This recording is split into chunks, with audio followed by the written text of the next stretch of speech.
crew comforts. These boats, American warships are built, have always been pretty much built for crew comfort because we understand a healthy, happy crew is an efficient crew. So in World War II, our submarines had air conditioning, laundry facilities because we had distilling plants. We could take the seawater, distill it into fresh water. So you could take showers, you could do laundry. I mean, nobody's wasting water, if you know what I mean. But we had that ability. In fact, on COD, the cooks got a shower every day. They're handling the food. The crew got a shower every third day, but a basin bath every day. Right. So, and you could do laundry. You know, these boats. What I want you to keep in mind: these boats are always on the surface. They dive only to avoid being seen and attacked by the enemy. Since we're on the surface 95% of the time, we are designed for surface efficiency. So we look at a surface ship. We can do 25 miles an hour on the surface. Underwater, we can go 10 miles an hour, but we're going to only do that top speed underwater for short bursts. Well, we can only sustain 10 knots for 1 hour, then the batteries are dead.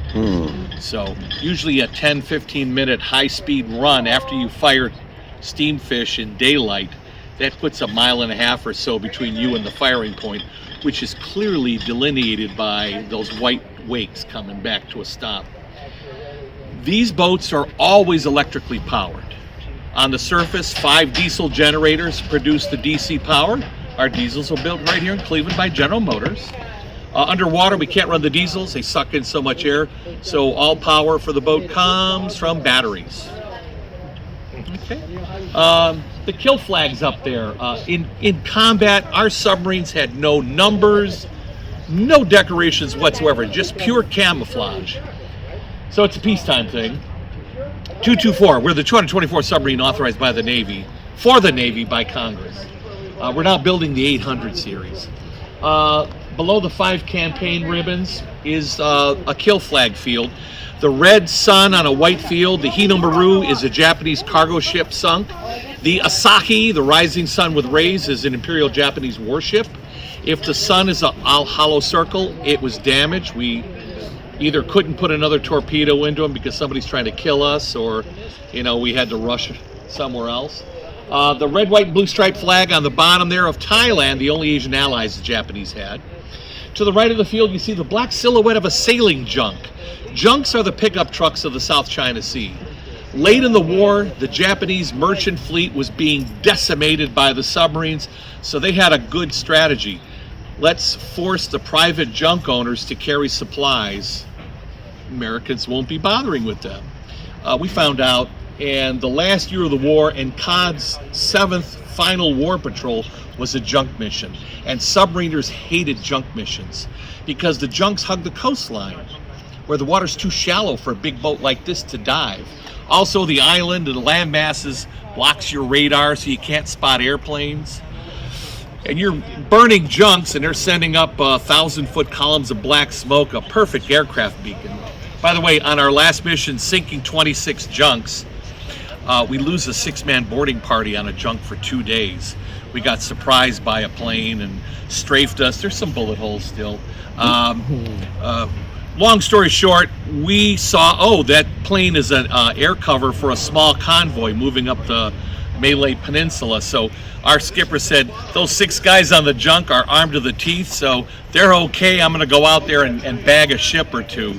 Well, we almost got bagged because they had a very good anti-submarine escort with them. So the guys on the junk are seeing planes and ships dropping depth charges, and they're like, oh shit, the COD just got sunk.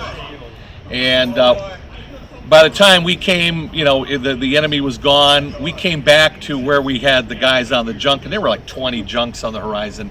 Which one has our guys? And we couldn't find them. It took 2 or 3 other submarines in the area, and 2 days later the Blenny found them and brought them back. They thought the COD was sunk until the Blenny picked them up and said, no, everybody's looking for you. By the way, all the highlights I'm describing on the 7th Patrol are visible. You can watch them on YouTube. Search USS COD 019 Rescue or Patrol 7 Color Movies. So anyway, In the midst of sinking the 26 junks, we get a radio message, go to Lad Reef. The Dutch submarine 019 under the Martini Glass had hit the reef in the middle of the night and become a lawn ornament. We showed up. We tried for 2 days, no luck to get that thing off the reef. When the last cable snapped, our captain said, begin transferring the crew. When we got the 55 Dutchmen aboard from the 019, in addition to our own crew of 97, 152 people for 3 days, we blew the Dutch sub up. But we flew the Dutch and the American flag side by side from the battle gaff, which is that little cord under the whip aerial. The Dutch were very touched by that, especially since we had to blow their submarine to pieces. But they adopted us as an honorary Dutch submarine, so that's why we fly the Dutch flag up on our yard every day. Oh. So there are no windmill cookies. If you're hoping there's windmill cookies, sorry. Stove rolls, come on. I married a Dutch woman. Okay, no bitterballen either. No I have so many none of those questions. treats, yeah. No, but you know, it's Gouda cheese, not Gouda. Oh yeah. So anyway, we just were you celebrating the King's birthday last Friday? Honestly, I'm too Okay, American to know yeah. any of So that we stuff. get invited to the party.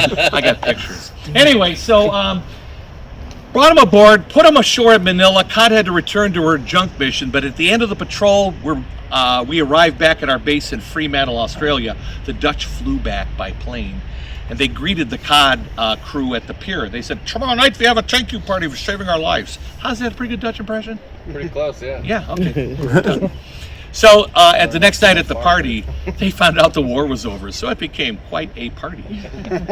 Most of the, by the way, there's only black and white photos of the party, but they document well enough that it was a hell of a party. So anyway, so the Martini Glass commemorates history's only international sub-to-sub rescue and the party. All right, and our two periscopes are in their fully raised position. The short, fat one down front is the night search or radar periscope. The tall, skinny one is the attack scope. The one in the tower over here that you can view at your leisure is a night search radar periscope. By the way, the propeller there, Cod had 2 of those, but they were 4-blade. The 5-blade prop tells me it's a post-war fleet sub prop. There's some battle damage after the gun, some light dishing from depth charging. Look for the white sign up there. There's a bullet hole from that strafing on the last patrol. You're going to go through down the steps through the door where the red railing is, and I'm going to shut the hell up and let you go aboard.